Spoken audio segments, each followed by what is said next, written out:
Hi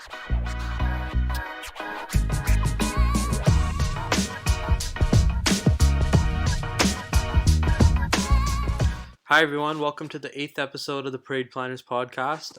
We got another guest coming with us today. We got Salmaan from Vancouver. He's a Vancouver fan. I don't know why he would do that to himself, but Sully, why don't you introduce yourself? Hey, what's up, guys? Thanks for having me on the podcast. Super excited to be here. And yes, I am a Vancouver fan because they are the best team in Canada. No biases there. Actually, before I continue, I just had a quick question for you guys. You called plan the parade, but is that after the Leafs get out of the first round, or Buddy, Yeah, Vancouver's not after they making got out the of the playoffs. first and into the second round. Bro, Alright, kick him you out. Vancouver's guys not aren't making playing? the playoffs. What are you even talking Hey, about? man, you guys aren't playing Boston in the first couple of rounds, so maybe there's something there for you guys. We'll be playing him in the cup final, don't you worry, or the conference final, I guess. Hey, you know how Jordan kept losing to the Detroit Pistons? And then he beat the Detroit Pistons, and the Bulls went on like a franchise run with a big ass dynasty. That's gonna be the Leafs with Boston. Watch, Leafs are gonna beat Boston, I, and then they're gonna win 6 straight rings. I Wait, would wait, wait. also I Who would is also argue that who is? Vancouver's loss to Boston in the playoffs is the worst one. Oh, yeah, why are you? What are you talking about Boston for, Sully? That you guys rioted over a loss to Boston. Oh yeah. Hey, I wasn't there, man. I was at home. Actually, That actually, fu- is that actually, what you funny told the story. cops? Right, no, actually, funny story. I was actually at Boston Pizza watching Game 7, but they changed the name to Vancouver Pizza. But I think I might have jinxed the game a little bit. Vancouver's pizza, bro. Vancouver Tell me Pizza. that's not a real thing. No, man, they just changed it for the finals. That's Man, pretty but sick still. for real though, what the heck is going on in Vancouver, man? Like, what's Jim Benning thinking, and like, why is he not fired yet? Well, actually, they had a conference today, and it didn't go very well for Jim. Mostly because his contracts he's been signing aren't the smartest. But in his conference, he says that he expects the team to be another 2 years away from competitiveness, which is kind of a slap in the face to the fans since they had the little run last year. But it kind of comes down to all the shitty contracts Jim's been signing the past couple of years. So they're thinking by the time those contracts are done, that's when the team will be more competitive. A question. What do you think the Pedersen and Hughes contract looks like at the end of the season? That's definitely going to be an interesting one. Pedersen's going to demand, I think, a lot of money. I don't know if Jim's going to try sign them to a bridge deal similar to Besser. Even Hughes is offensively he's one of the better defensemen. Just watching him skate and watching him play it's a treat to watch. I honestly couldn't. I could just based off of Jim's past contracts, I couldn't even tell you. But they're definitely going to be a sizable chunk of the cap. Yeah, like I'm looking at the cap friendly right now. The nice thing is there's like Vancouver has so many contracts freeing up next year. Looks like you guys got like 23 million in cap space. But that's also cuz guys like Alex Edler, Brandon Sutter, Tanner Pearson are expiring. So like realistically Pedersen is going to want over 8 if it's a long-term deal, and like I couldn't even tell you what Quinn Hughes wants, especially after the season he's having. So it's going to be tough, man. Like even like Tyler Myers is making $6 million for another 4 years. Like that's ridiculous. That Tyler Myers contract is a bit tough to swallow for sure. I mean, I could definitely see a comparable contract being sort of like for Pedersen for like Barzell's, for example. What's Barzell's contract right now? Well, I actually think it's Barzell's 3 times 7. I think 3 times 7. So three maybe years for so seven. probably Yeah. yeah, so probably more than that, but it'd be somewhat. At least I think Jim would try get it around Barzell's right now. Yeah, like I feel like 3.7, 3 times 7 would be pretty fair.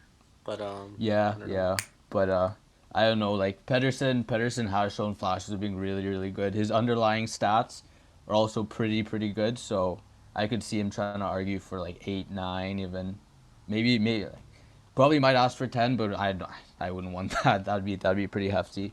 And also you have to look. Demko's also looking for a contract this off season, and just based off of last playoffs and now how he's playing right now, he's gonna want a sizable contract as well. Dude, he was lights out last night. Like I swear, the like Matthews and Tavares alone had so many scoring chances, but like he played like phenomenal. Like he's gonna be like a stud goalie for you guys in the future for sure. Oh yeah, I mean it's nice to see Bubble Demko's finally getting back to form, and that's one of the biggest things with giving up Jacob Markstrom this offseason was that Jim saw enough with Demko that he believed he could take up what Markstrom was doing for the Canucks. And for beginning of the season was a little bit shaky, but I feel now he's really getting warmed up and really feeling his game now. But he's definitely going to want a sizable contract. Yeah, what did you think of the quote where Benning said he ran out of time to sign Tyler Toffoli? That might have pissed you off a little bit, didn't it? Oh, for sure, for sure. And I mean, it sucks because he gave the money to, for example, to Vertanen, where he could have maybe looked at focusing more on Toffoli. Having Toffoli back in the top six would be huge for the team. But I mean, hey, if Jake Vertanen keeps playing like how he did last night, maybe there's something to it, right? I mean, 3 games in, McDavid couldn't score against the Leafs, but 1 game in, Vertanen with 2 goals. Whew, I don't know who's the better player here. He scored Sure, he scored against 60. Hutchinson. Yeah, he scored 67% of his points last night. Like that's ridiculous.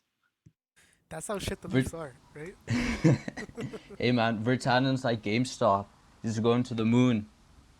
Oh Stocks my god, rising. buddy. Maybe you don't even have to sign Pedersen if you got Vertanen. I mean, maybe Pedersen was the one holding back Vertanen last night. Didn't play. Vertanen pops off for 2 goals. Hey, Yeah, sit out Pedersen for Saturday's game too. We'll see what happens. We'll see what hey happens when the man. Leafs are fully rested and not playing on the road back to back. Will look even worse if Vertanen scores a hat trick. Then hey, Yo, the funniest thing last night, guys. Like, so I was texting Sully like during the game, and he joked about Vertanen scoring the first right before the first goal Vertanen scored. He just joked saying, "Yo, imagine Vertanen scored." And then after Vertanen scored, he's like, "Yo, imagine if he scored again on this upcoming power play." And guess what happened? He scored again. This guy's like summoning, or maybe his insider trading, man. This guy's insider trading on Vertanen's goals. So we need to be talking to him before games and placing bets. I got you boys. Just let me know what you guys are looking for. Only if it's Canucks related and it helps out the team. Yeah, that's why he never made any other predictions because this is like one of a very rare Canucks win. Yeah, man, it feels pretty good to to finally win a game. The quick question: what do you think of the off season that was letting Markstrom, Tanev, Toffoli, and Levo go? Like, do you think that impacted the team a lot, or just like Stetcher it was too, right? Like Stetcher was a Stetcher, big yeah, part of that Stetcher D. too. Oh, for sure. Yeah, I mean, like the biggest thing definitely was letting Markstrom walk because Markstrom was for sure our best player last season. You watch the Canucks games, and they shouldn't have won a bunch of games. But Markstrom just standing on his head, saved the team. So that was pretty huge letting him walk. Even Tanev, I thought, was a pretty big blow because if you watch Quinn Hughes is a very dynamic player. He's always rushing up ahead on the ice. When he was paired with Tanev was his perfect sort of safety blanket. Tanev would stay back and protect, the D line, and in the case that Quinn went up and for his rushes. But losing Tanev now, Quinn's been a little bit more exposed. This season, he's not the best defensively. The warts are starting to show. And it's interesting because I was watching one of the games against Calgary, and they did a comparison of Noah Hannafin last year compared to this year for the first 15 games or so. And they showed how much of a difference Tanev is making to Hannafin's game in a positive sort of sense. So again, Tanev was another big blow for the team. Even just losing Stetcher. Stetcher was a really good bottom pairing defenseman, sometimes stepped up when there were injuries. And now the Canucks are kind of suffering for it because, we're playing Chatfield and Ulevy a little bit, but they're not they're not there yet. You want them to take that next step that Stetcher would have, but they're not there yet. And then of course Toffoli. Toffoli was really really good for our top six, and losing him and maybe signing Vertanen instead, I think was a little bit of a mistake. Yeah, I don't know, man. I feel like I gotta blame Jim Benning for a lot of this stuff. Like the core in Vancouver was so nice. Like especially last season, people were saying they were like the best Canadian team by far, and like the way they played definitely showed that. But you can't just be losing key core players right after a successful season, right? Like, and now you got these like super crazy contracts, and then like we talked about Pedersen and Quinn Hughes expiring this year. It looks like Besser's up next year too, and God knows like or the year after, sorry, like next off season, and God knows like how much he's gonna want in free agency, and then like the year after that is JT Miller and Bo Horvat. So now you got like three off seasons back to back to back where you got to sign these key core players and hope you don't let them go the same way you let go like Toffoli and Stetcher and Markstrom. So I don't know, man. Like best of luck to you guys. Hopefully, you guys can get a good draft pick this year or something. Buddy, it's playoffs or bust right now. It's Stanley Cup or bust. But for real though, it is definitely tough with all these tough bottom six contracts that you got Sutter, Beagle, even Roussel, man. Like Roussel is kind of funny to watch when he tries to piss other players off, but he's just not that good. You don't want to be paying him that much money. You would just want him in your fourth line, couple minutes, a few minutes a night, but just not as much as he's playing. Good penalty killer though, but still way too much money for him. So I mean, a successful team usually would have very cap friendly bottom six contracts, hopefully like young players on their entry level deals making an impact. But the Canucks just have way too much money tied up in their bottom six right now. We'll see, man. Best of luck in the future. All right. Well, let's get to some Leafs talk. We did not discuss that crazy ass Edmonton series. Like outscoring Edmonton. Who would have thought in a three-game series we'd outscore Edmonton, where McDavid and Draisaitl are playing all three games 13-1. Like I think like the key there for me was like the defending. The defending was out of this world. Like I've never seen a Leafs team play like competent defense. Like I remember watching games like way before like before this season, even going back to last season, couple seasons ago, 5 years ago. I remember watching Leafs play against like good teams, and I'm always like, yo, why do the Leafs? Why can't they just play that way? Why can't they just play competent defense, play good cycle hockey, like shut down good teams? But like Leafs are always this like scrambly team trying to score off rushes, very poor defensively, and like but now like they're playing crazy. Like that Edmonton series was probably one of the best three games of hockey I've seen in a long time. Yeah, man, for sure. The, they're buying into a system that they like. It's not like I feel like Babcock's system wasn't working at all. There were too many stretch passes and not enough support coming back for the defensemen.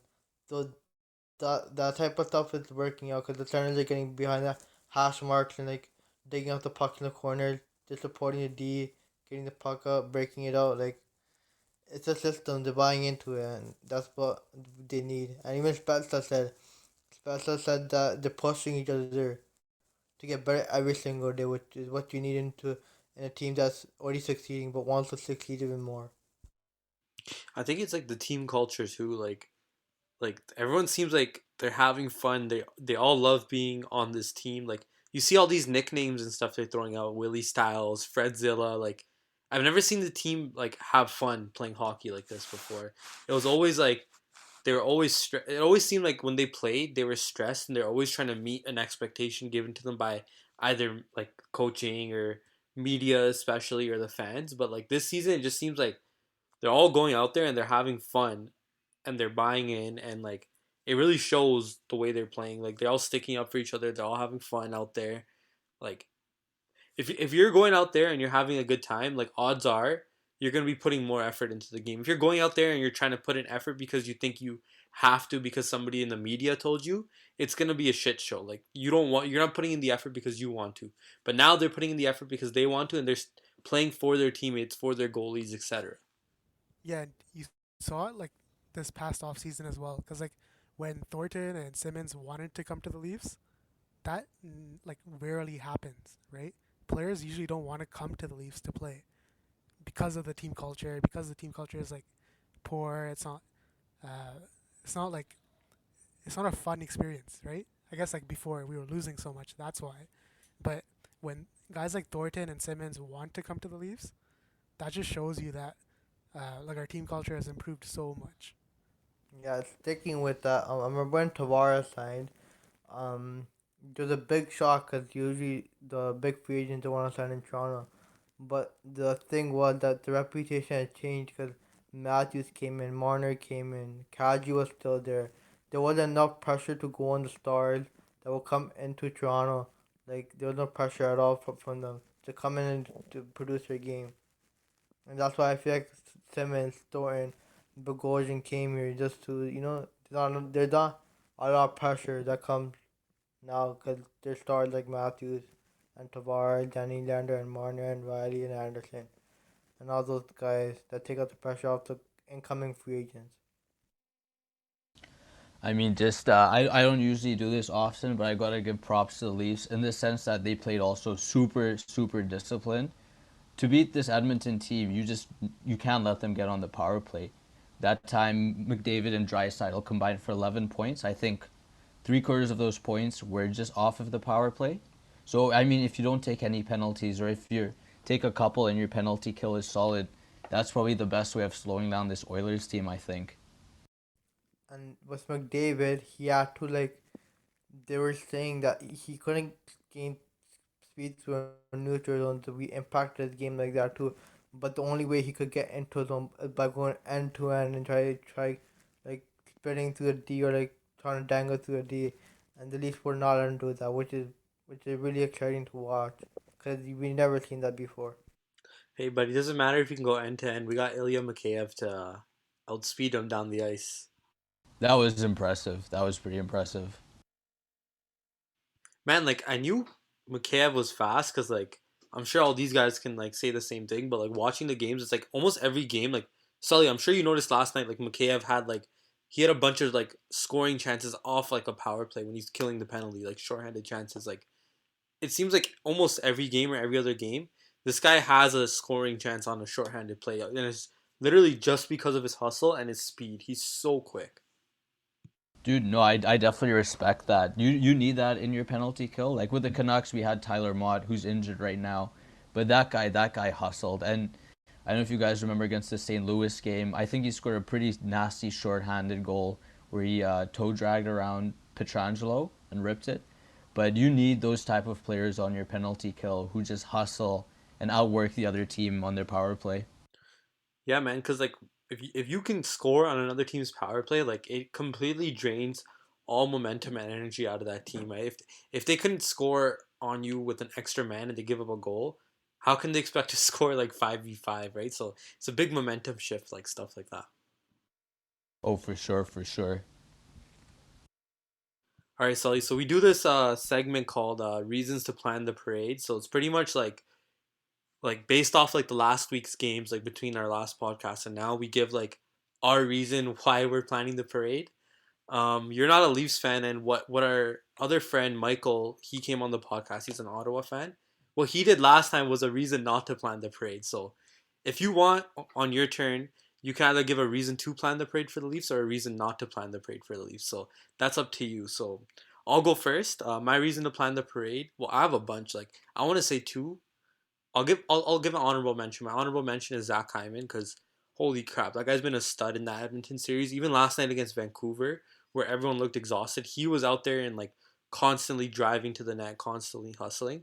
But my main reason is the defense. Like TJ Brody, Zach Bogosian, Justin Hall, Jake Muzzin, like all these guys are so competent on defense. And I mentioned this before a couple minutes ago, but the team defense is like something I've never seen before, and I think that's my reason to plan the parade. All right, Sully, you can go next. Your reason to plan the parade or your reason not to plan the parade?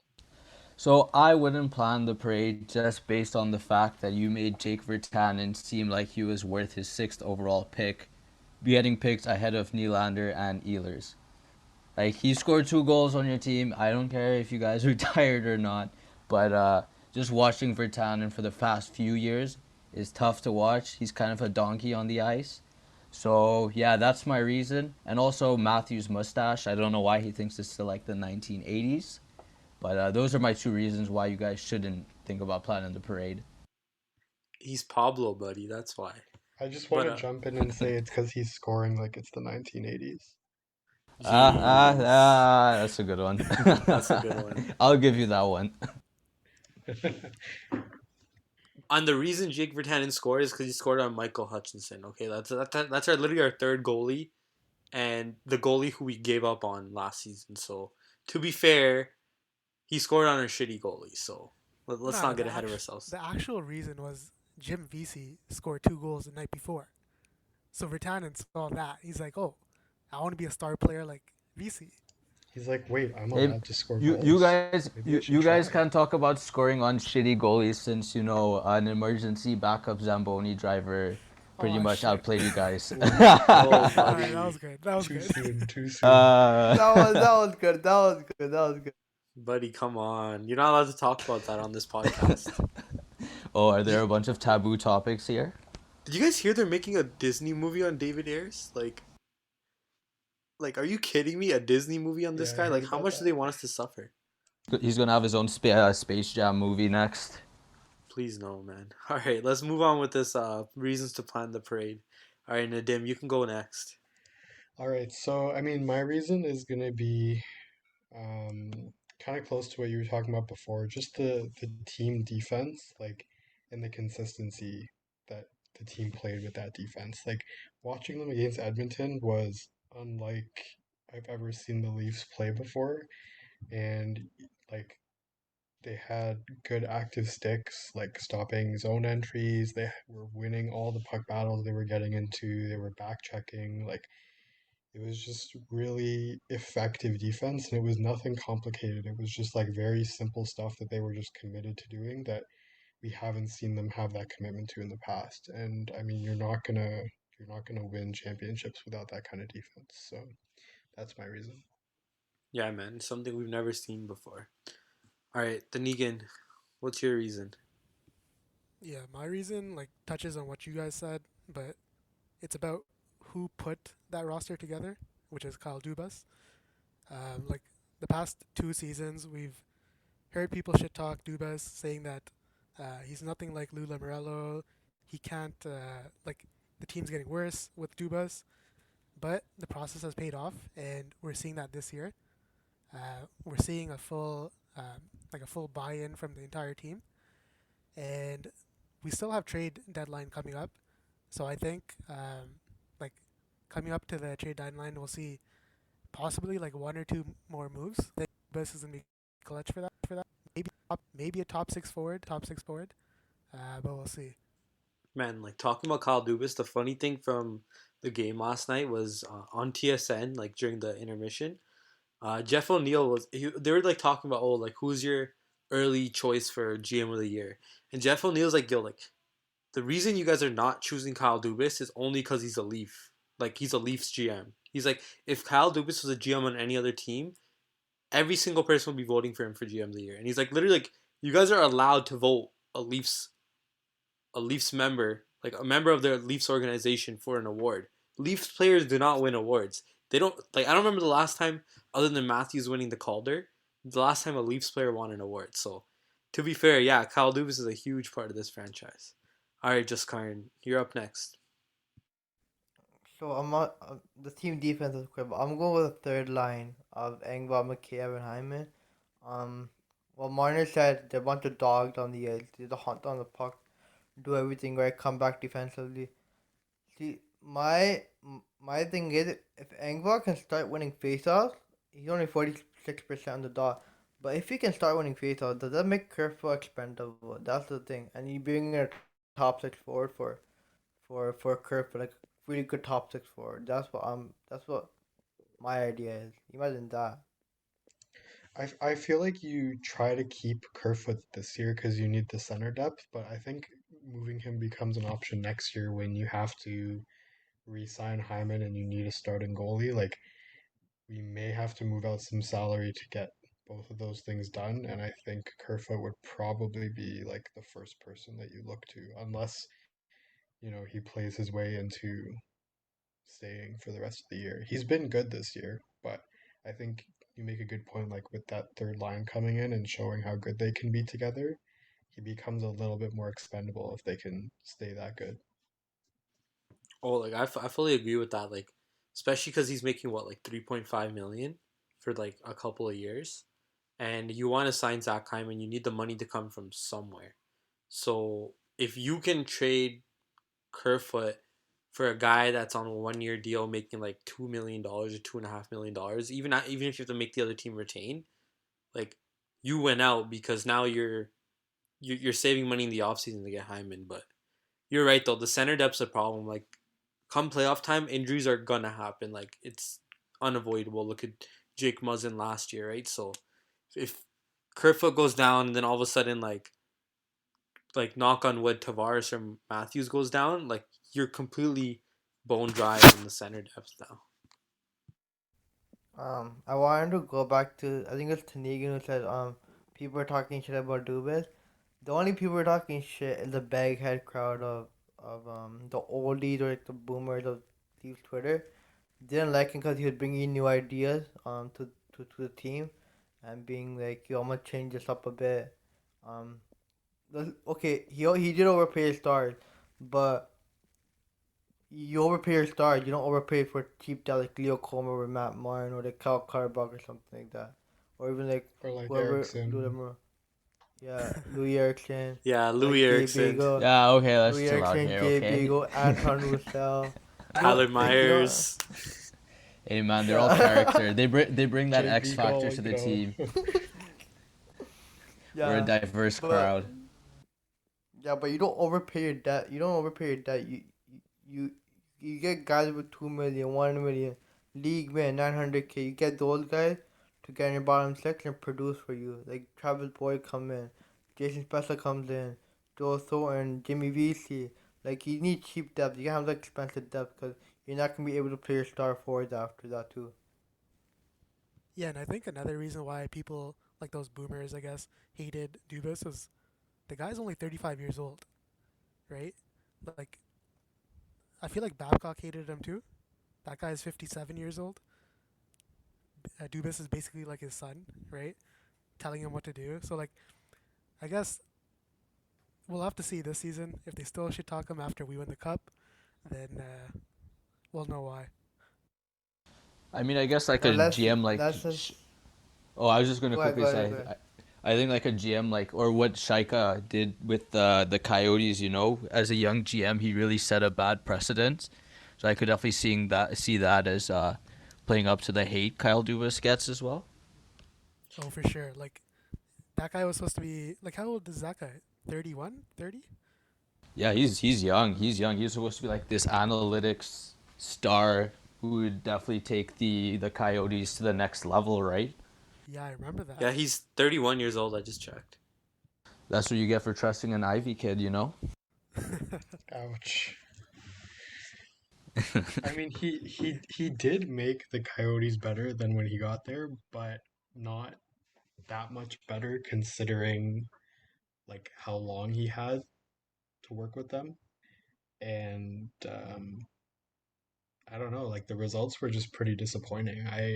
He didn't really make any real difference maker moves, and a lot of the moves that he did make were questionable and didn't really work out in his favor. Yeah, But and he Dubas is left him. definitely kind of reversing that sentiment, I think. Yeah, and Chaika left him in shambles too. He cost them what the first round pick next year, this upcoming year, and the second round pick last year, or second round pick this year. I'm not sure, but because the OHL cheating scandal, like not cheating scandal, testing scandal, he left them in shambles after too. So people feel like young GMs are not what they are basically. I think The to be only Yeah. thing fair I can though, really like think of is he's a double agent for the Leafs, and he was just trying to screw the Coyotes over so that they couldn't get Matthews in a few years. In which case, that's he did a 100% pretty it. good job. Oh, for sure, 100%. That's such a classic Leafs fan thing to say. Oh, 100%. But Everything it, goes to the Leafs. low key, That I doesn't mean know. it's not true, though. Low-key, I know we all have that like 10% doubt that Matthews might leave and go to like Arizona or something. So we gotta make up Yeah, these it fantasies is in the back of my head for sure. since he got Fair drafted, man. enough. But at least he looked happy when he got drafted, unlike Connor McDavid, man. I'll never forget Connor McDavid's face when the Oilers won that draft lottery.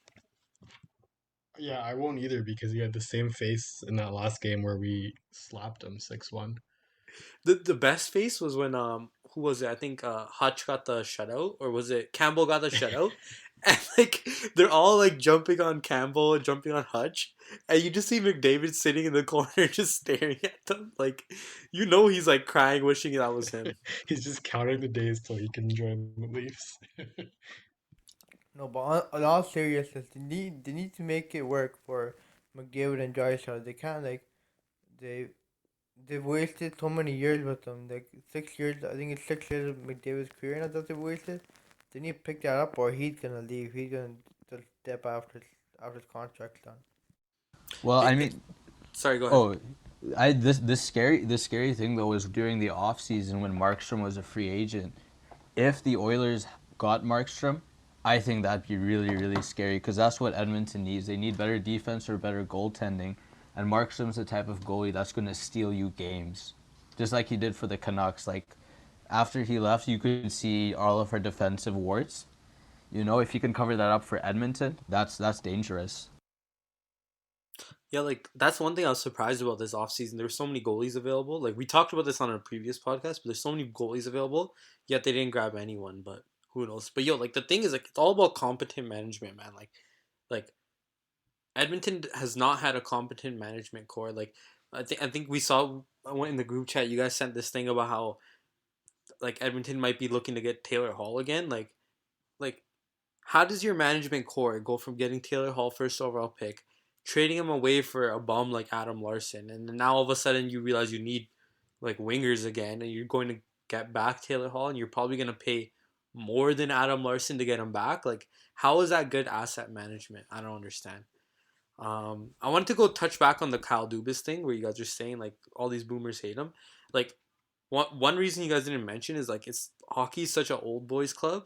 Like there's this like group of old like 70-year-old, 60-year-old dudes who are all buddies together, who all grew up together, and they run the league.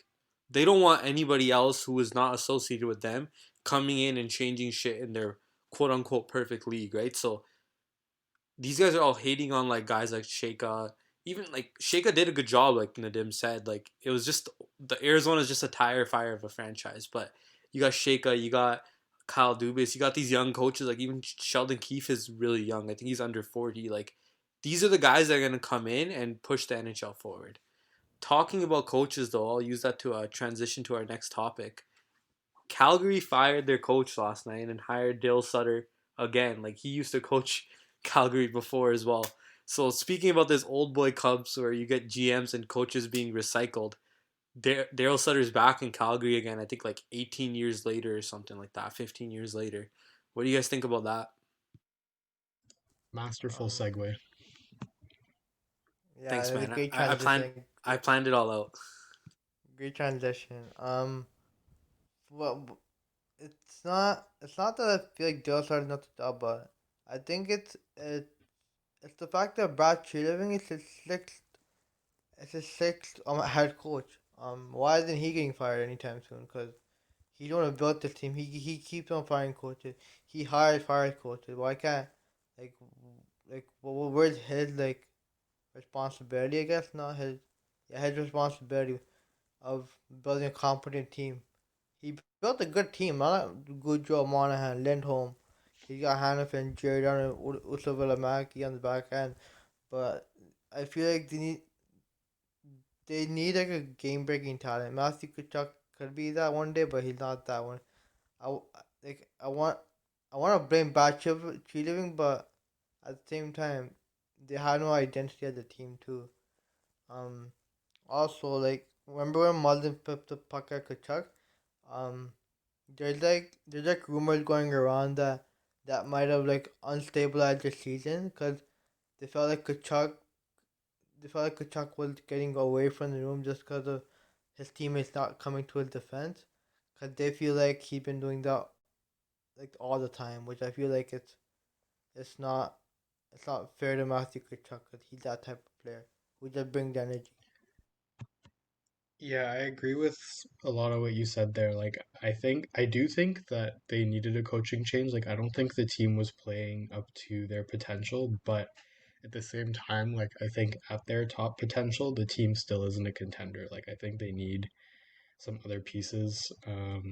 Like Monahan and Gaudreau are good, but we've seen a lot of playoff rounds now where they just haven't been able to like will the team forward, and you need guys that can be game breakers in the playoffs if you're going to go anywhere. So I don't know, maybe they need to make a big trade to shake things up. I think the coaching change is a good first step. I don't know if I agree with the hire for the coaching change. I feel like they could have gotten a little bit more creative maybe, but we'll see how it goes. Who is out there right now for head coaching jobs other than There's Babs? Gallant. Gerard Mike Oh, Gallant is out Babcock. there. I mean I the feel like fact that that would they have been a didn't good one.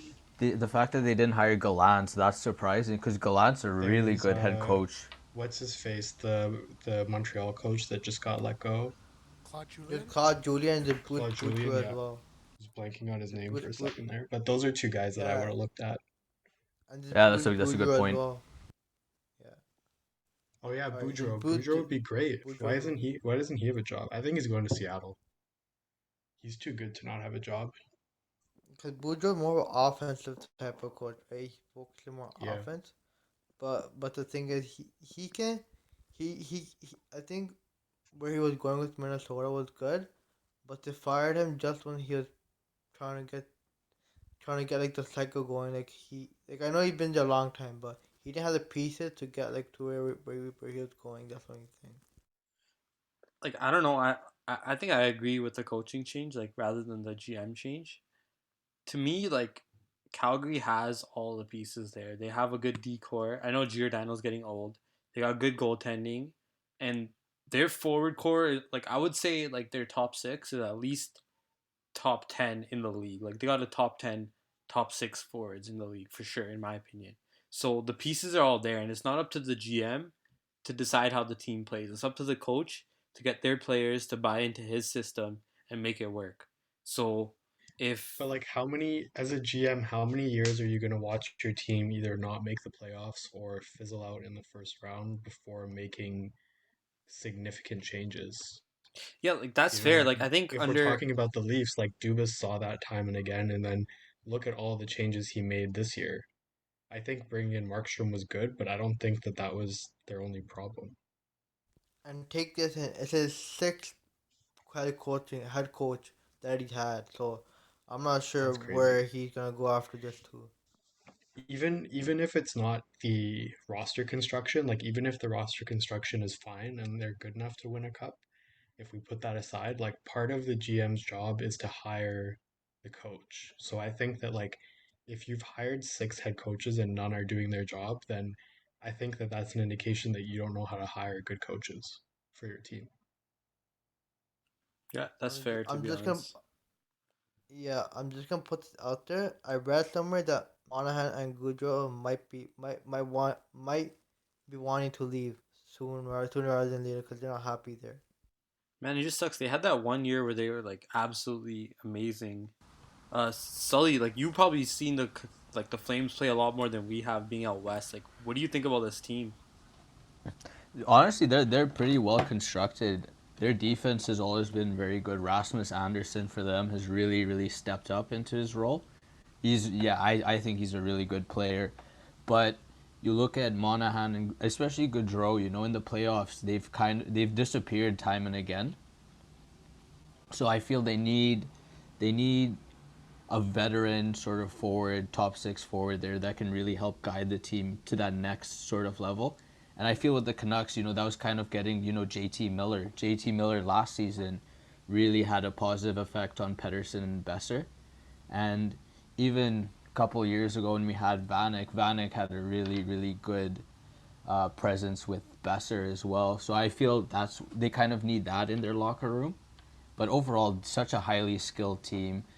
And their pickups this offseason, Markstrom was really good. I think Tanev for the first year or so, or 2 years before his body starts giving out on him, is really good for that team because, as I mentioned before, Hannafin's stats with Tanev has been a lot better this year than compared to last year, right? But yeah, I think that's maybe something they need to explore next is finding a really good top six veteran forward for their team. Yeah, speaking of Hannafin, remember when Mike Babcock wanted the Leafs to draft Hannafin, I think instead of Marner? Can you believe if that happened? Let's I just feel say he like we lacked. see all this information coming out about Babcock now. Like that's been out there for a while, but there were like tweets that came out about him and like personnel decisions with Nick Jensen, I think it was. I can't help but wonder if the organization had actually listened to everything he said, like what the team would look like right now. Let's just say he lacked evaluation. Like he just lacked so much of it. I I mean, mean, he had it. He had it like back in the like mid to late thousands, like in like the early 2010s with Detroit, but the game just grew faster than he did, and he can't tell who's good and who's not anymore, and it's clear. It's gotta Also, rely. he had Dasuk, he had Zetterberg, he had Listrom, he had Kron on his prime. He has so many of these guys in their prime. That's why he won the cup in Detroit. That's all I'm gonna say. That's what like looking back at it. Although Cherry when he got hired, I should have been way less than Cherry when he got hired. Yo, boys, I gotta head out right now, but I just wanted to say thank you guys for having me on your podcast. This has been a lot of fun, and excited for tomorrow's game when the Canucks will win. Britannia probably scores a hat trick, and oh boy, but yeah, this is fun. But yeah, definitely. I hope I get to come back on this podcast again. It was fun talking to you guys. yeah, for sure, man. Thanks for coming on. You're welcome back anytime. Only Oh, after for sure. Leafs wins, though. Yeah. Yeah, from now on, We we better don't not want hear no those excuses next appearances. time. Oh, I got work after the Leafs blow out the Canucks 6-0. Hey man, I gotta put food on the table, you know. Give us a score prediction for the next game before you go. If Demko's starting in net, then I'll give you guys one goal. Oh I'll boy. I'll How give generous. Pablo. I'll give Pablo a goal because he's due for one. He nearly scored All last right, game. my fantasy team appreciates that. Hey, anything for you, man. But I'm gonna say 3-1 Canucks. All right, Okay. we're gonna hold you to that. Don't Oh, forget. okay, for sure, for sure. Hey, All right, I man. you. All right, yeah, yeah. Catch you guys later. Hey. Nice, Thanks, nice man. Yeah, having you, take man. care. Yeah, yeah. Thanks for having me, boys. Have a good one. All right, so I'm pretty sure you guys already mentioned everything I was gonna say, but I feel like secondary scoring was a big thing. Like just getting Spezza, VC, Mikheyev, all these guys going. I feel like that's a big factor that you need, especially because the Leafs lack in secondary scoring, but now they're starting to pick up the pace, which I feel like is a very good thing for the Leafs. So like that's what they need. And obviously, I can't mention this enough. I don't know why we don't mention this like more than we should, but Brody has been a really big factor for the Leafs. He's probably the best uh, defensive partner for Riley, and that's it's a very good signing for the Leafs. And I feel like maybe when they head to the playoffs, he's going to be a big factor in stopping other teams because he's a shutdown defenseman, and that's what he does. And we've been seeing that the past few games here, and he's been very consistent. Let's And talk about that Ovechkin and Pesci decision by the NHL player safety. These guys, Ovechkin speared somebody, and he speared somebody where, and then Pesci had that. Apparently, they don't call it a slew foot anymore, but it was a slew foot, and these guys both get a slap on the wrist with just a fine, and they walk away. Like, I was so shocked. Both of those instances happened in the span of what, like 2 days or something, or one day, and they were both suspension worthy. Minimum one game. Like, in my opinion, they should have got 1 to 2 games because as soon as players can realize they can start getting away with shit like that, they're gonna do it. and that is really unsafe, man. Like I get that guy, I don't even remember his name, the guy who was bothering Ovechkin. He was bothering him like seems like the whole game, but you can't respond by spearing somebody in the It balls, was man. yeah, it was Trent Frederick, I think, and I mean that has to be at least a 1 game suspension in my mind. Like you can't have players thinking that they can just do that and basically get away with it for free because $5,000 basically is free for these guys, Dude, five especially thousand for dollars like players like Ovechkin. yeah, that's like pennies to Ovechkin. I don't think he cares about a $5,000 fine. Yeah, If that was Yeah, I Kadri on the think Leafs, that's zero. that would be like a 2 game suspension right there.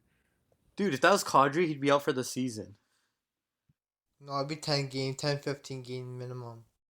Man, what a joke though. Like, it's just a dangerous play. But okay, I'm not gonna lie, I did laugh at the Ovechkin thing initially. oh, Just it because it was was really Ovechkin. funny, but I mean, it's it's It's still just like a because terrible it's Ovechkin doing like it, right? Like you wouldn't yeah. expect Ovechkin to spear some dude in the balls. So, but Yeah, like and it, just it the is a way, like, bad did thing. you see Frederick try to fight him at another point in the game? Yeah, I Like, don't know. Was that earlier in Frederick the literally game or grabbed his later? collar. I don't know if it was earlier or later, but Frederick literally grabbed Ovechkin's collar, dropped his gloves, and Ovi just stared at him and like put his hands up, like, "What are Yeah, you he's gonna like, do?" yeah, he's like, what are you doing? I don't understand what you're doing. That's the most funniest shit ever. I mean, to be honest, props to that Frederick kid because like he's probably fighting for a position in the NHL. Like he's not a regular, considering like I've never heard of him before this game. And props to him for going out there and like going straight after like the best player on the other team and probably like a top 5 player in the league and trying to irritate him and piss him off to try to help his team get in the game. So I gotta give him props for that. But buddy, like I one, mean, if it you try to doesn't fight look like he really Ovechkin, succeeded, though. that's That's what the I problem. mean. Like one, Ovechkin's a scary dude, man. Like he's a scary looking dude. He can throw his body around. I'm pretty sure he can fight. So I don't know what he was thinking, but yeah, I don't know. And even that Pesci play, man, like that was a dirty play. Like I don't know, man. Like we complained about like some of the Leaf stuff getting uncalled, but to be fair, like the North Division, it seems like the refs are getting a lot better at calling plays. Like especially you guys remember like the Calgary game. I think it's the third game where Mike Smith was literally punching Zach Hyman in the head in front of the ref, and like the ref called it and gave the Leafs a power play. And I don't know about you guys, but I was shocked. I'm like, yo, like the refs actually called that like a power play. Like normally they would never call that shit. So I don't know, man. Yeah, okay, I'm just gonna bring up a fact here. It's not about Pesci or Ovechkin, but when Chason got suspended, it was the first time since I think 2013 a player against a play against the Leafs resulted in a suspension. How crazy is that? Like that's just crazy to me. Wait, are you serious? That's actually a crazy stat. Yes, a fact. Last time someone got suspended, um, was Andrew Ference. I have to put up the date, but that's when someone got suspended, and he's not even playing anymore. So that makes like two of us that are surprised. Even all of us probably are surprised by that. I'm just gonna put up the last date that someone got suspended. Let me just. You guys can talk. I'm just gonna put it up right now. Speaking of suspensions, you guys remember that time Phil Kessel got suspended when he tried to fight John Scott, quote unquote fight. Bro, Bro, as that soon was as we like legendary. transitioned, yeah, as soon as we transitioned to this topic, that's the first thing that popped in my head. Like Kessel just swinging his stick like a baseball bat. Dude, it was the funniest thing. Like John Scott was going straight after him, and Phil Kessel's first thought is just start swinging his stick in the air. Like, oh my god, it was so funny. I've never seen that happen before. I was fucked. That was before John Scott became a legend too. Before he became an all-star legend. He became a celebrity, you know? He could thank Kessel for all of that. Yo, I miss those like old All Star games and stuff. Like even like the John Scott. Like you remember like the like the All Star fantasy drafts they used to have like in person where Phil Kessel got drafted last and stuff. Like I miss that kind of stuff. It made the All Star weekend like a lot more fun. Like I feel like recently the All Star weekend has not been that fun. It's been very like lackluster. Yeah, I don't know if you saw like the NBA draft yesterday. for fantasy? Oh, dude, it was so Or I funny. mean, Did for you see All the Star? thing how LeBron's like, oh yeah, the reason I didn't choose the Jazz is because nobody likes the Jazz. Bro, he He's like, I roasted used the to play shit out of 2K. him. He's like, I used to play 2K and I would never pick the Jazz. Like, nobody likes the Jazz. I'm like, bro, Bro, this guy's going off on national TV. like it's facts though. Who picks Utah Jazz? Like, Yeah, it doesn't matter how good they are. You don't want to pick the Utah. I remember like I joined like basketball intramurals or something when I was in grade 5, and I got the Utah Jazz as our team, and I was so mad. I'm like, who the heck? What the heck is this team, bro? I don't want to be the Utah Jazz. it's funny because they're in first place right now, and like they're not getting any any respect. See, we laugh, but it's kind of similar to what's happening with the Leafs, man. Like in the states, nobody is giving respect in America to the Leafs right now. They're all saying we got an easy ass division, so I guess same thing that happened with the Raptors. Like even when the Raptors are good with Kawhi, and even now after they won the champ, I hear so many fans and like media guys in the states putting an asterisk on like the Raptors championship and the Raptors season just because they're from Canada. Like they're all like, oh, the Raptors only beat the Golden State Warriors because they were injured, but then they forget the fact that James Harden couldn't beat the Golden State Warriors because they were injured. So I don't know, man. All right, we should move on to some other stuff. I know just Karan is still trying to find that information, but we'll move on to a quick topic. Brent Seabrook retired. I was laughing before when Tanegan told us this, but I swear to God, I thought he was already retired. Yeah, I have a friend who's a Chicago fan, and like even she forgot that Seabrook was. Actually, I don't know if she forgot, but I feel like everyone forgot that Seabrook was still in the NHL. You know, because I think it was either last season or the season before where he got into like a not an argument, but like a heated debate, I guess, with the coach, because the coach was like scratching him from for some reason. I don't know if you remember that. No, I don't really remember. I know like I know he was injured and then he just started to decline and stuff like that. But I feel like I just completely stopped hearing about him. Yeah, like I think it was right before he got injured. He was just like slowly like fading away, and like the coach decided to scratch him one day, and then I think people are pissed off on the team. So it was like a shitty way to like end off his career, you know, like getting scratched and then getting put on long-term injury reserve and then retiring now when everyone's forgotten about you. That's what I mean. Like I feel like they shouldn't have even announced like an official retirement. They should have just like quietly let him retire. Because like at this point, everyone assumed he was gone. But like, man, do you remember like everyone thinking like Brent Seabrook and Duncan Keith are like the two model defensemen to have on an NHL team? Like you got like the two-way offensive defenseman like Duncan Keith, and you got like Brent Seabrook who was like that rock on defense for like Chicago.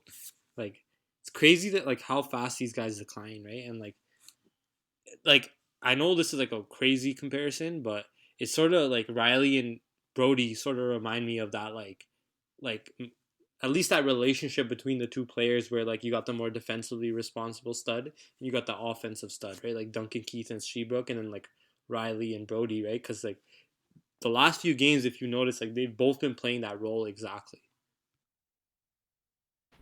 Oh, by the way, I found this stat. You guys didn't read it out? Yeah, go for it. So, Boston Bruins defenseman Andrew Ference was suspended for Game 2 of the Toronto Maple Leafs of the first round playoff series with the Toronto Maple Leafs for a headshot to Mikhail Grabowski. So that was the last time a a player got suspended for play against the Leafs, which Man, brings back haunting memories. back when Grabowski used to play. Yo, I saw this tweet. It was like you know how like there was always those there's like that Twitter trend where it's like you had to be there and they show like a bunch of pictures. They had like this you had to be there and it was just a picture of Clark MacArthur, Kuhlman, and Grabowski. Man, that brought back so many memories. Some bad and some really good memories. And I love that line. That was like my favorite. Those are like my three favorite hockey players. I remember Thanigan. We were in high school together at this time, and I always used to tell him like, "Yo, I love Clark MacArthur. Like, he was so great. Like, I wanted a Clark MacArthur jersey at one point. Like, that's how much I love that line. They were just Yeah, like that line electric was together. Yeah, that line was amazing. that line was the most dangerous line when that like The they're more only dangerous than dangerous Chelsea. line. Yeah, yeah. Yeah, for sure. Cause Bozak, cause Carla refused to pick Hadji's Kessler. That would have been deadly. But yeah, I don't know why he refused. That was done by him. But yeah, that was the only deadline we had. Kuhlman, Grabowski, and MacArthur. That was the only. That was the best line we had back then. And look at it now. Look at our lines now. Who would have thought? Who would have thought? All right, we should probably talk about this. Want to send our condolences to the Gretzky family. Like hearing Walter Gretzky pass away, that was so sad. It was so sad, especially like during the game too. We heard about it. Uh, but man, like like everybody knew Walter Gretzky's name. Doesn't matter if you were a hockey fan or not. I feel like you knew who Walter Gretzky was. Like for example, like my grandfather, like he came to Canada when he was younger, and even he told me today, like he came up, he's like, oh, like Walter Gretzky passed away. I'm like, yeah, like you remember him? He's like, yeah, man, like everybody knew about Walter Gretzky way back when. He's like, well, he told me how Walter Gretzky used to be so involved with the community. He used to own like shops and stuff downtown, and like he just seemed like such a good person, and it's just sad to see somebody like that go. And I saw somebody say, I don't know who it was on Twitter. They said that like he should be nominated into the Hockey Hall of Fame for something. And to be fair, like honestly, I would be pretty happy if he did because he seemed like a terrific person, and it's sad to see him go.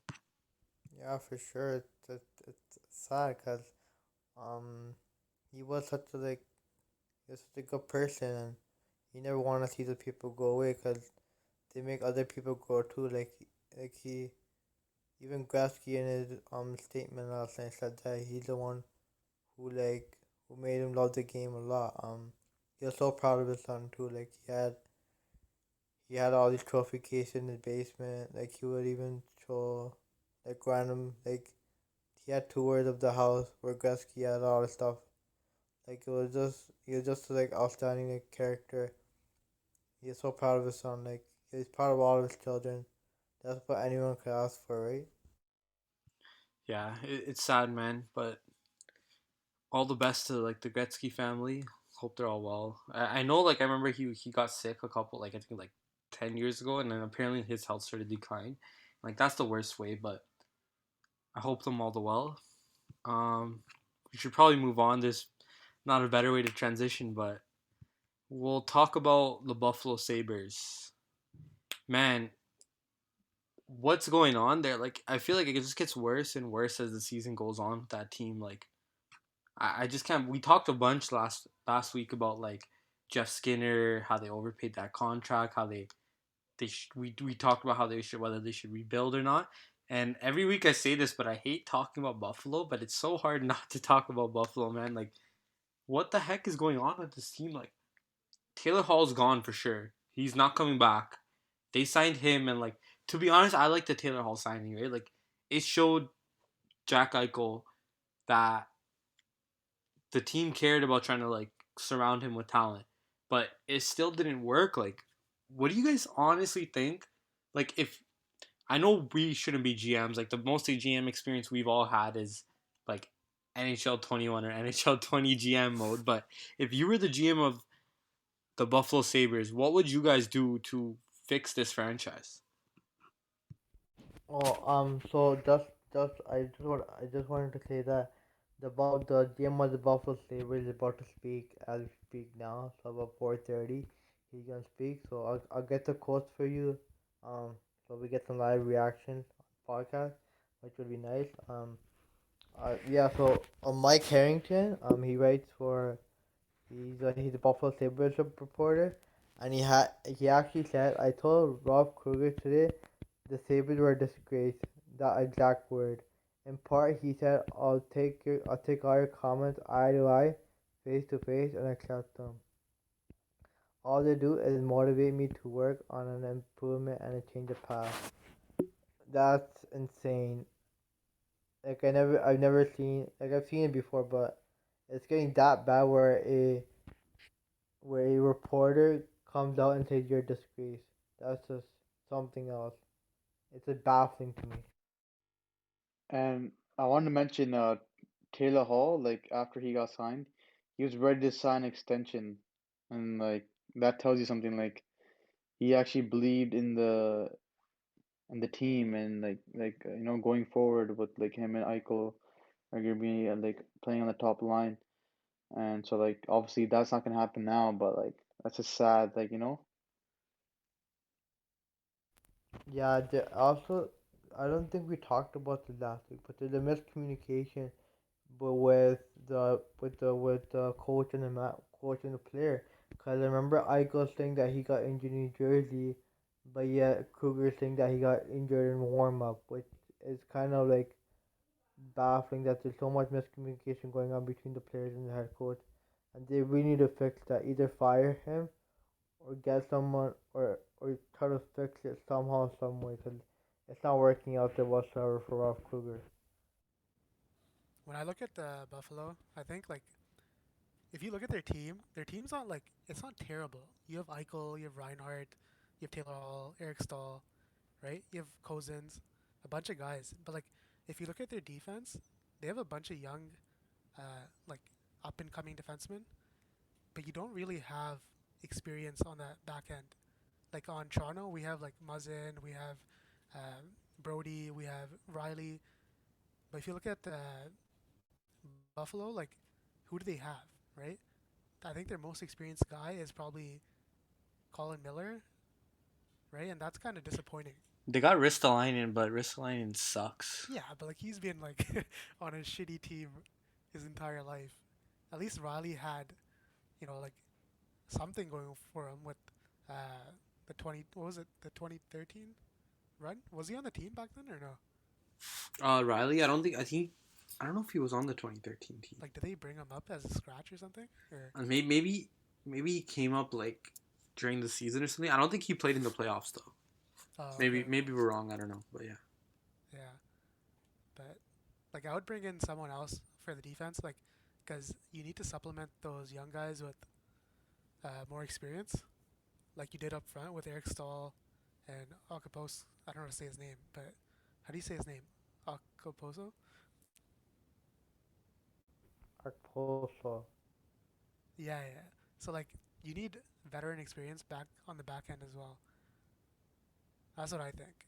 And also about Taylor Hall, uh, like teams with Taylor Hall have won the lottery 5 times out of his 9-year career. So maybe Buffalo decides to keep him, wins another first round pick. It's a possibility. But the thing is, I feel so bad for their fans because it's like they've been suffering for so long, ever since Vanek, I was supposed to say Tanner, Palmerville, and Miller. They all got past their prime. They haven't been able to get past that stage. Even though they're tanking, they tanked the wrong way and got Jack. Not the wrong way, but they lost a lottery, but they still got Jack Eichel, which is pretty good to me because it's a pretty. Even if you want him to, we got Eichel. It's not. Yeah, it's not. It's a good complimentary pair because Eichel one of the what even if he's a broad top of McDavid, he's third generational talent who can score. But it seems like he's given up on the team, so he doesn't back check. And and the quotes that I'm reading on Twitter that the Sabres fans are turning on him too, which I feel like is the same thing that happened with the Leafs back when Castle and Phaneuf got fired. That the media turned on them, which is kind of like baffling because you you hate to see it. yo, bro, you forgot to mention Matt Molson, Derek Roy. They had Clark MacArthur too, and they had, yeah, Leafs legend Tim Connolly. Just joking, but like, yo, Buffalo, man, like I think like they also messed up like player development. So like even like with Nylander's brother, I forgot his name. I forgot his Alex first Nylander? name, but yeah. Yeah. Alex Nylander. So like even him, Casey Middlestat was supposed to be like something like he was supposed to be like a really good like like prospect, and then you got like Dylan Cozens. I feel like even like their rookie development, like their player development, I feel like there's something very wrong there because like like I don't think like like those guys are like doing bad or anything. I think the way that they're being developed is not right, and I feel like they need to change that. Yeah, I 100% agree with you, Harman. Even looking back at like Casey Middlestat, he was the top prospect out of the whole NHL prospect list. He was a top prospect, and look where he is now. He's shifting back from tax record to the fourth line, tax record to the fourth line. It's not good to see because you you, you want to see him succeed, even though he'll be haunting these, but you still want to see a guy succeed. I remember joking. I remember when I went to Leafs preseason game. I yelled, "You suck, Middlestat!" And I was sitting on like the tall 14th row, and everyone just looked at me and stared at me, and just like, "What? It's the truth." And I just like, even though I said that, I still feel like he could have been better with like proper like management and like progressing through. And with And I feel like the, what I was saying, I remember saying to Harmon George, the group chat was saying, I was saying they need one competent GM just to come in, just to destroy everything and rebuild it, and to give them time to like rebuild. That's how I feel. I wanted to say one thing about um, Buffalo. I think it's the fact that like the key thing to look at is they do not get the most out of their players, and like all you have to do is look at players who played there and then left, and how good they played later, right? Like look at Ryan O'Reilly. That's like straight up the biggest example. This guy went from playing on the Buffalo to being pretty good to going to St. Louis, becoming elite, winning a Stanley Cup, and I'm pretty sure he won the Conn Smythe, right? He won a Selke, he won a Conn Smythe. Like I'm pretty sure. Correct me if I'm wrong, but I'm pretty sure he did. Look at Wayne Simmons. Wayne Simmons had great career in Philadelphia. He went to New Jersey, didn't do that good, but he still did decent in New Jersey. Then he got traded to Buffalo.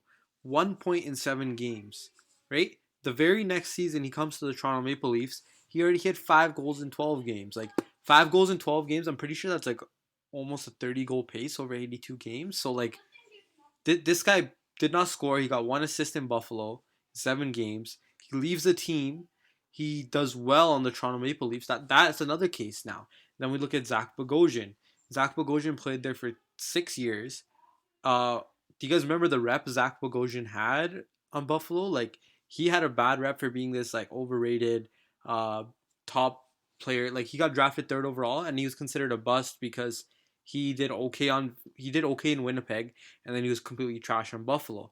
And then he leaves Buffalo. He goes to play with Tampa. He plays 20 games in the playoffs. He plays 20 games for a team that won the Stanley Cup.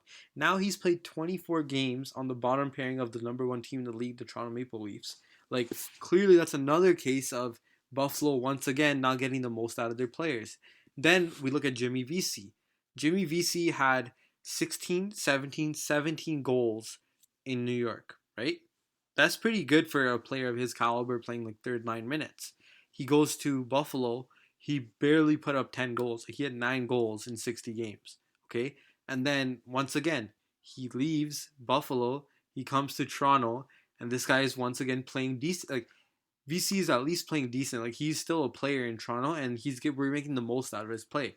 Like, although he's on our fourth line still gets like 10 minutes a night because we got Jason Spezza and Boyd on that line. So, like, you look at all these cases, like, I don't know if it's just like they have a losing culture ingrained into their players. Like, I don't know what it is, but it seems to me that players do not perform in Buffalo, whether that's because they don't want to play there, whether that's management, whether that's coaching, I don't know. But like I guarantee you, Jack Eichel is the type of player who can win. Like in my opinion, he can win a Hart Trophy. Like he is such a good player. Like he's point per game on this shitty ass Buffalo team. Imagine, imagine Jack Eichel goes to like he played on the Toronto Maple Leafs instead. Let's say instead of Matthews we had Jack Eichel. Jack Eichel would be at least a 90, 95 point player, no question, man. And once Jack Eichel leaves, and I can bet money that he will leave Buffalo in some point in his career. He's gonna explode, and he's gonna become an elite player that he's supposed to become. And what I'm wondering is like, why is this happening? Like, what's going on there? Like, it can't be coaching because it's like they've gone through so many coaches.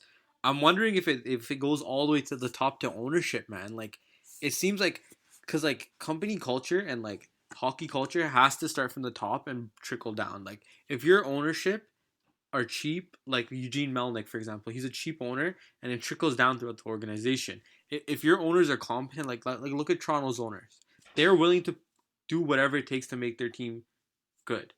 But it seems like Buffalo's ownership from the top is horrible and is leaking down all the way to the players, and these players do not look like they give a shit about the team.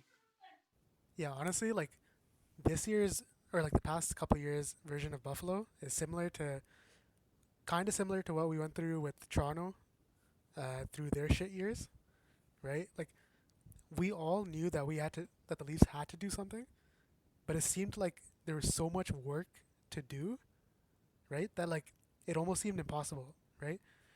With Buffalo, like they need to do a complete overhaul from from top down, including the top management, right? Because if you look at Toronto, right, like when they completely reset, they fired like half of their management. I think it was the summer of 2014 or yeah, summer of 2014. Yeah, Brandon Shanahan called it like the scorched earth. Yeah, and that was like perfect, right? Like a complete reset. Everyone knew that, like we're not continuing with the losing culture, and like that was it, right?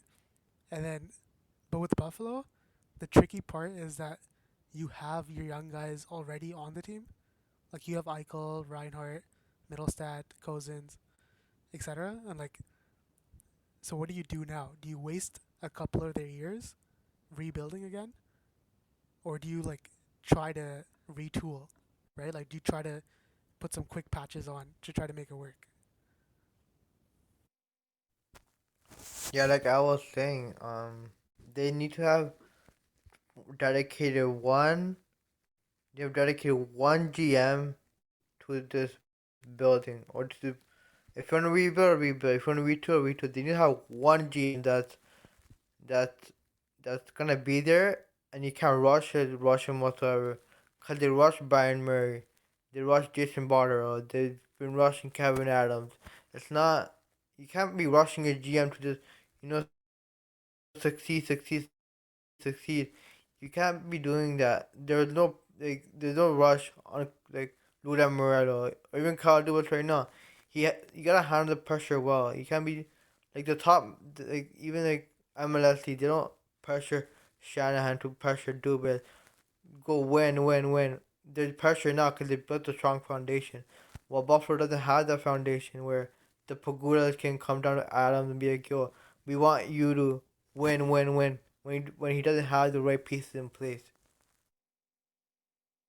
Man, I don't even know what the pieces, man. Like, if a competent GM and management had the pieces that Buffalo did in a different city, I guarantee you, Rasmus Dahlin and Eichel, you can build an amazing franchise around those two players alone. Like, that's what's shocking to me. It's like it's not even like they have a bad young core. Like like I remember like at least 1 or 2 years ago, I thought Buffalo had like a top three, top five core under 24 in the league, and I still do Yeah, like Eichel's amazing. Darlene is gonna be an amazing Norris candidate in the future. I don't know if you remember this, but like Buffalo fans were comparing their top four prospects or their top four young guys to our top four young guys, and there was like a healthy debate too. They're like how Dahlin's like a generational defenseman. He's way better than Riley. Eichel's like only slightly worse than Matthews. Reinhardt's almost equal to Marner. Like there was like a back and forth. But now if you look at it, like what can you say, right? Like Buffalo fucked up their development with these players. But if they were with any other team, I feel like, as you said, like they would be so much better. Dude, for real, like Casey Middlestat was supposed to be really good. You got Dylan Cousins, and it seems like they have like a top 10 pick every single year. Like, I swear to God, every single year, top 10 Buffalo is somewhere in there. So I don't know, man.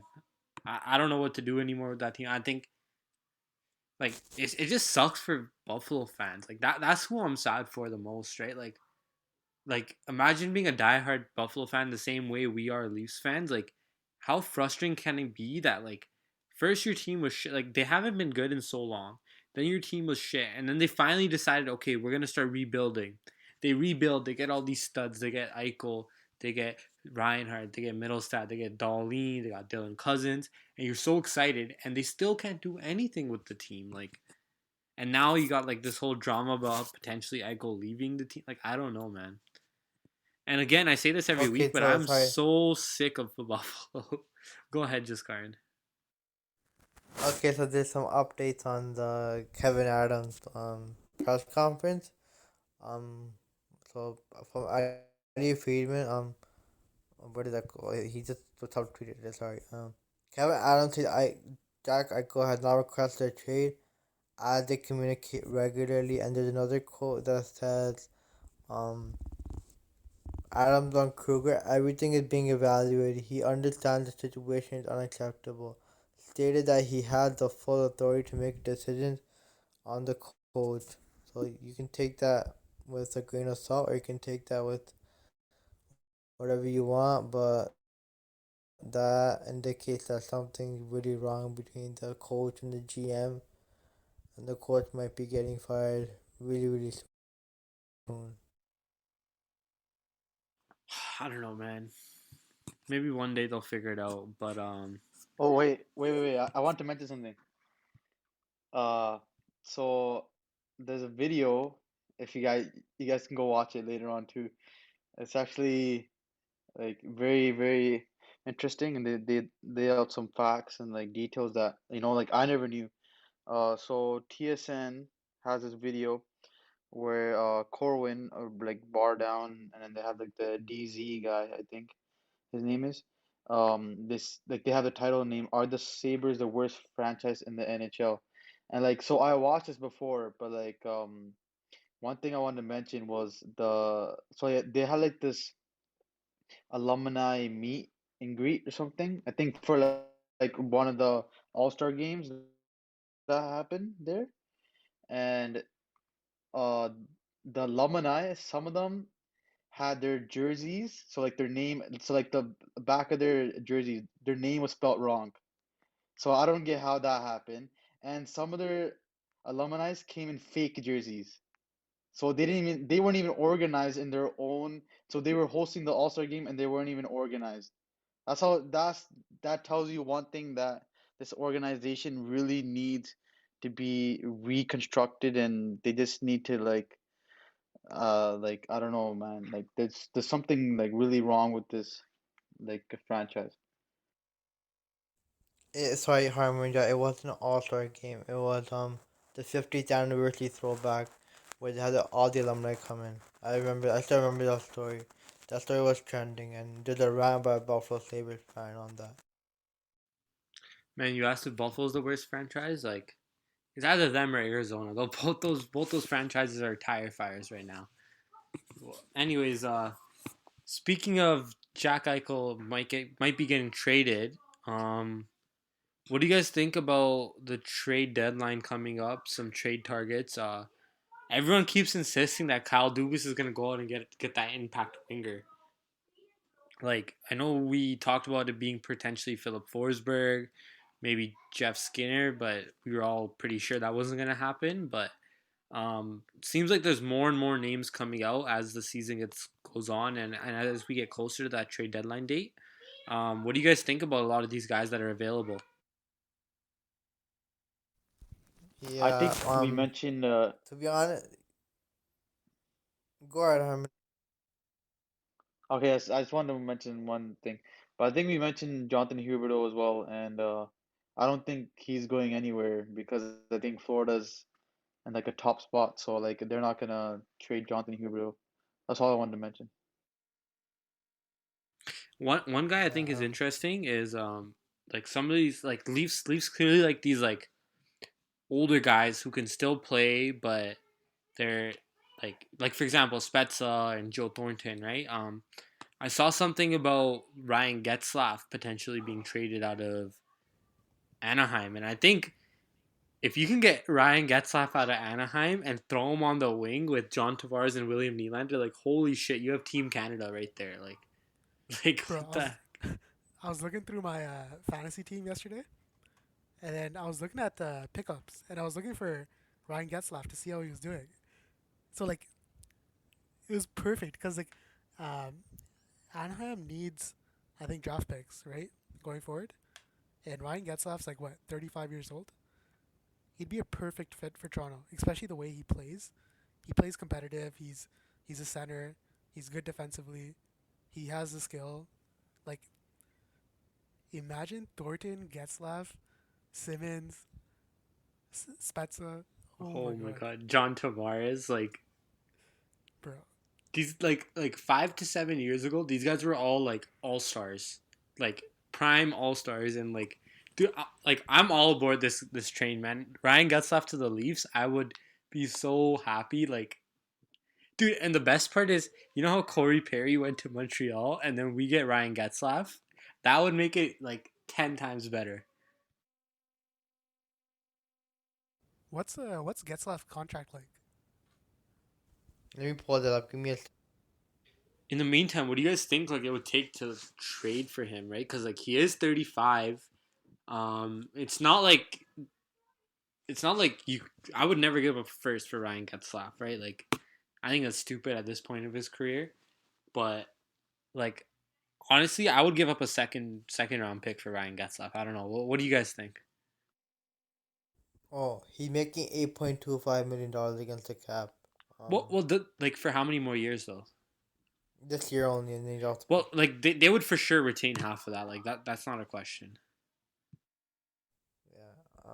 What was the question again? Sorry, I was just looking up the Like, contract. well, one, like I know Tanegan just said he agrees. What do you, Jaskarn and Harmon, think about Ryan Getzlaf? And like also two, like the trade value. What do you think it would take to get him? At like, of course, it has to be 50% retained.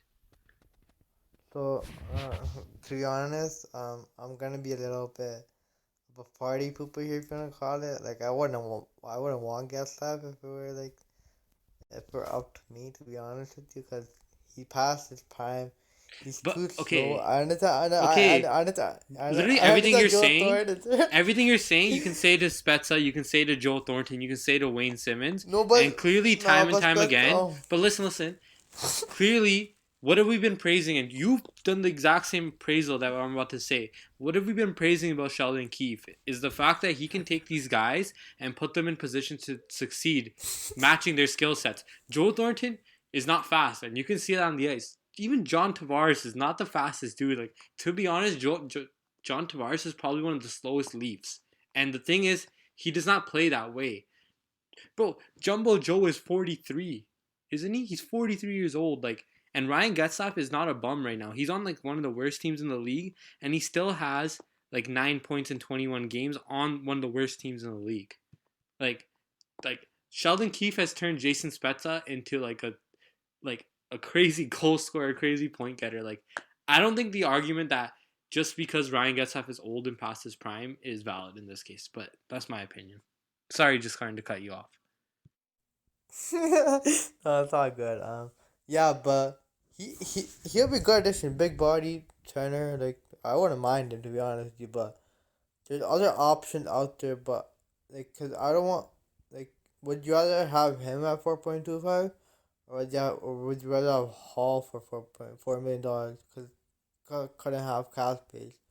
Or would you have someone like Granlund or like Forsberg that comes in and does even a better job? But like, that's what I'm saying. The better option to get stuff. But if you want to get stuff, that's fine too. Go out and get stuff, right? But with Dubas, you don't know who he's going after. Cause back in like 2018 when he made the Muzzin trade, who knew who he was gonna get Muzzin? You know he was going after defensemen. There was a lot of defensemen on the market, but he went after Muzzin, and he didn't know he was going after Muzzin. He went Tyson Berry. He didn't know. We didn't know he was going after Tyson Berry, and Tyson Berry trade actually happened. So you don't know who he's going after unless the trade actually happened. So I'm not gonna speculate, but the guys like Grandin, like Philip Forsberg, if he's available, Ryan Getzlauer, I wouldn't mind. Taylor Hall, I wouldn't mind. But the thing is, we don't know until the actual trade is done. But to answer your Yeah, question, sorry, go ahead. To answer your question, It'll probably take like a beat of a prospect or a seed of a prospect and like a mid round pick, like a third or fourth round pick to get it done. To be honest with you. Yeah, now that you mentioned, like he only has 1 year left on his contract, I could see Getzlaff coming to the Leafs next year, like on a cheap contract, like Spezza and Thornton did.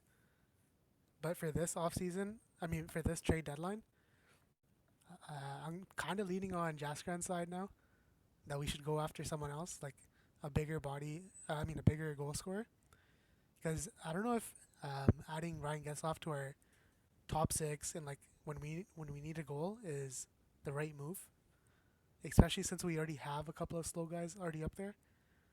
So like at some point it becomes like too much, right? At least that's what I think right now. We can agree to disagree, but I do agree that it depends on what the Leafs want, right? Like if they don't want to go out and spend a lot and like get rid of a lot of their assets that they have, then I think Ryan Getzlaf is perfect because you can get him for cheap. If you want a guy that's only for 1 year but you're willing to spend, then you go for someone like Taylor Hall, but that's going to cost you. If you want a guy for more than 1 year, then we go after those guys like Forsberg and stuff, right? But that's also going to cost you. So I think it really depends on what Kyle Dubas wants. Like one thing that like I really commend him for is that he has kept the cupboards. He's kept our like prospects and our draft picks like replenished. Like we have a lot of good prospects, a lot of good picks. So now it's time for him to decide: is it the right time to start selling the future on a team that's already good? And maybe it is. Like I'm not saying it's a bad thing to do, right? Like this team is already good. It's always good to bolster the team when they're already good rather than bolster the team when they're bad. Like for example, when we got Thomas Plekanec when that team was not that good, right? So I don't know. It all depends on what he wants to do with that. But what are some other like Yeah, I players? agree with. Yeah, go ahead, Herm. Yeah, I was gonna say. Yeah, I agree with the Jaskran here. He's making a very valid point. So it's like I think you'd rather have Forsberg over Getzlaff or Hall over Getzlaff because Oh I no, for sure. I'm feel not saying like I would prefer Getzlaff over Hall or they're gonna. Forsberg. Like I'm not saying I would rather have Getzlaff over those two, but I'm just saying like it might be cheaper to get Getzlaff to fill that need, right? That's all I'm saying. But yeah, go on. Yeah, at the same time, I also want to mention I think the fourth line is really crowded, especially because we have Simmons. We still have Simmons out, and then you still have like Patan sitting out. You still have Barabanov sitting out. So like, unless they're like like it becomes a problem where they're all getting injured, then I feel like yeah, he should go make that trade. But otherwise, I feel like the fourth line is really crowded right now, and like I don't think the fourth line really needs help. I think maybe like the top six needs help, and yeah, and like I think Getzlaf, like if you do trade for him, I think he'd be really good for the playoff as well. Because like you need like that big body, you need like the aggressiveness, coming to the playoffs is because like like it's a lot of things like intensify, and like it's a lot like fast like it's a lot faster, but like you need the defense to support you. So I feel like Getzlaf would be a good addition for the playoffs as well, and yeah, I feel like the fourth line is really crowded. I don't know if like we should take a chance right now, but like I feel like the Leafs should go for a top six winger.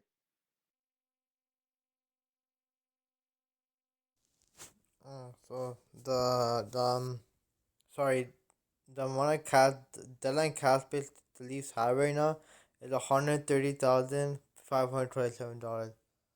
So take that as you will with the They cap accumulate cap situation. space though as the season goes on, so I'm pretty sure they'll have like a Yeah, couple so of million by trade deadline. yeah, yeah. So that's projected how much deadline cash space they have from now to the deadline. That's right now, but they can accumulate into over that time, right? Yeah, That's like the thing. That's I'm sure they'll projected right make now, the but I can't roster find it right. moves. I'm sure they'll make the roster moves necessary to like start building up more cap space and stuff. But I don't know. Like Yeah. it just seems like they are for sure gonna go after some sort of player for that forward core. And I don't know. Another thing is Jeff O'Neill last night, like on the broadcast, he thinks that the Leafs should get a defenseman to bolster their D core. And the only position I can see them filling is that like third pairing left handed spot. Cause to me, like top four is confirmed and I think Bogosian should be a staple on that third pairing. So, what do you guys think about the Leafs going after like a left-hander on that third pairing? No, like I don't think we need a player to replace Dermott. Like Travis Dermott has been playing pretty solid. No, No, I agree I for sure, but it was just yeah interesting. yeah I like the chemistry between Bogosian and Dermott. I don't know if you guys saw it on Twitter, but like I think Bogosian was teaching Dermott how to fight better or something. Yeah, man, I love seeing that kind of stuff. That's another thing where we talked about like that team culture. Yeah, and like I think the I think we shouldn't mess with our D pairings right now because Riley Brody is a solid pairing. Muzzin Hall, they have chemistry going, and now like our third pairing as well. And then I don't know what happened to Lettinen. Where'd he go? Is he just scratched permanently now? Yeah, it seems like he's just on like the taxi squad or whatever. Poor guy. But Or yeah, I don't think Sheldon we Keefe need. calls it Yeah. the Stay Ready squad. If Oh. Yeah, if I were to trade for a defenseman, trade for a depth defenseman, not like a top four, trade for like a bottom line top six defenseman, just because of injuries or depth, you increase your depth and like Miko Lennon hasn't played that much games. Let's say if, or even Sandine has not played that much games this season. For example, what if like Dermot gets hurt in like the playoffs? Who's gonna come up? Miko Lennon. That's what I picked. They need more of a depth defenseman to cover Bro, for Marinchin's ready, like. bro. Yeah, don't even worry, bro. Marincin came in last year. He'll come in this year Oh too. man, you guys really want Marinson, bro? Come on, guys. Like you guys. Bro, Yes, I Marincin's a No, do. I beast. know, I know Yes, I want I Marincin know. in. Like you're not serious. Mar- no, Like you're I'm not dead serious. serious. I Like. am dead serious right now. No, but Marincin didn't play that Oh bad man, like, you're last not. series against Columbus, did he? Yeah, he did, man. Come on, man. He would no like the The thing was like Vancouver goal. hey no, but like it it wasn't all Marincin's fault that we lost last season. It was a lot bigger than just Marincin in the playoffs. So like to me, like Marincin didn't play. He had to fill in for Jake Muzzin, right? So obviously he couldn't fill in those shoes. But the problem with the team last year was a lot bigger than just Jake Muzzin being injured and Martin Marincin coming in. But no, like that's a good point, just Karin. Like the only reason I would see the Leafs getting defenseman is for depth because right now it's gonna be like if Dermott gets injured, it's Lettinen. If Lettinen gets injured, we're fucked. Like we're screwed. Because as much as we want to think Liljegren and Sandin are ready, like they're not ready to be thrown into the wolves during the playoffs, right? So maybe one depth defenseman wouldn't hurt. What did Tampa do last trade deadline? Like last year's trade deadline? I feel like they added a defenseman. They added Coleman, right? Yeah, Coleman. Yeah, yeah. And they Barkley Goodrow too. So Yeah, Barkley, Goodrow, and Coleman. Like that is I think those are like two huge acquisitions for them. Did they add a depth defenseman? I'm not sure. I forgot. Hold on, I'll check you. Anyways, I think they had a Jan Ruta, but I'm not sure. yeah, I'm not sure, but I don't know. I think depth wise and forward we're fine. Maybe a depth defenseman, and then I don't know. It's that forward that's the question. But who knows, man? Who knows who it could be? Like it could be somebody who you would never think would have got moved. I'm seeing like there's a lot of wingers that are on free agency as well. I think to be honest, I would love Forsberg, but with the fact that we want to sign Hyman and potentially Anderson, I think you got to go after somebody whose contract is going to expire this year. One, like the trade value will be a lot lower, and two, like it gives you more flexibility with the cap. Also, yo, like, what are the? Obviously, it's more likely they're gonna get somebody from Canada, right? Like, how do you think it's gonna work with all this like cross border travel stuff? Yeah, I think they're gonna have to be like they're gonna have to make a move early on, just so that the team like just so that the player fits in with the team, builds some chemistry and stuff. Because how long do they have to wait? Like 14 days or Yeah, so I'm like, I think they got to quarantine for like 10 to 14 days. yeah. So like they definitely have to find a target like way ahead of time and not wait until last second, I guess. I'm looking at cap friendly as well, and seems like Tyler Bozak is a free agent this off season. So Oh you know, shit! bring him back. Hey, Bosey's a cup winner now. He's got Exactly. accolades. Might as well bring in Luke Shen. Lucashin was pretty good with Tampa though. He actually played games for them. Bro, I wouldn't mind him coming back just to sit on the taxi squad. Just see him win a cup with us. That would be perfect. Like childhood dream complete. Man, one thing is I want Kadri to come back at some point in his career. All right, let's move on to a quick prospect update. We'll probably end on this note. Just Karan, do you want to give us a prospect update, and then we'll wrap up with that. Yeah, sure. Josh Simpson, who's a great follow on Twitter, wrote that Leafs can sign Rodion and Europe as soon as team is done in the KHL playoffs. 19-year-old first round pick hasn't been signed with UFA, who's playing in the KHL, and has previously expressed desire to come over to North America ASAP. So We'll yo, you see think he'll if that. probably like once his once his season finishes there, he'll probably come play with the AHL first, right? Like I doubt he's gonna make Yeah, the jump right away.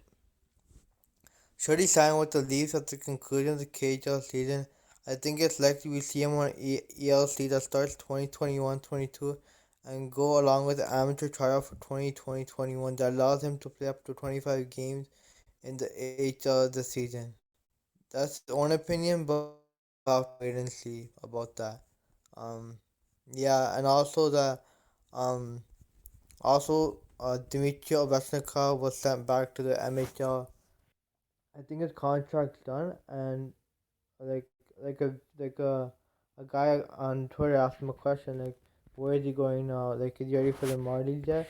And he responded saying that theoretically, Ovechnikov could sign an ATO with the Marlies and play up to 25 games with them if the organization thinks he's ready for that.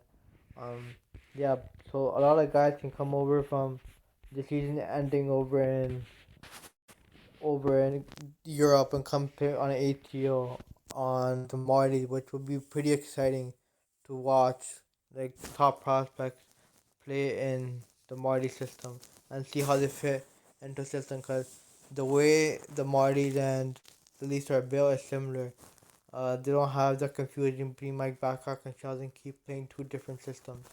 They have all the same systems that come into play, which is absolutely outstanding to have two coaches in Sheldon Keefe and Greg Moore, who's the AHL coach, having the same systems and being able to, coincide with one another. That was great, man. Like thanks for that. Hopefully we can get some more updates from you in the future.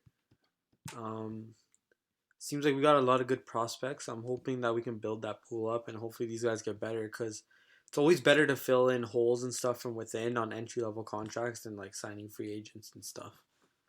Anyways, we should wrap up the podcast there. Thanks everyone for listening. Hope you guys enjoyed this episode. As always, make sure you guys follow us on Instagram, Twitter, like and subscribe wherever you guys listen to our podcast, whether it's YouTube or Spotify, Apple Podcasts, etc. And see you guys next time.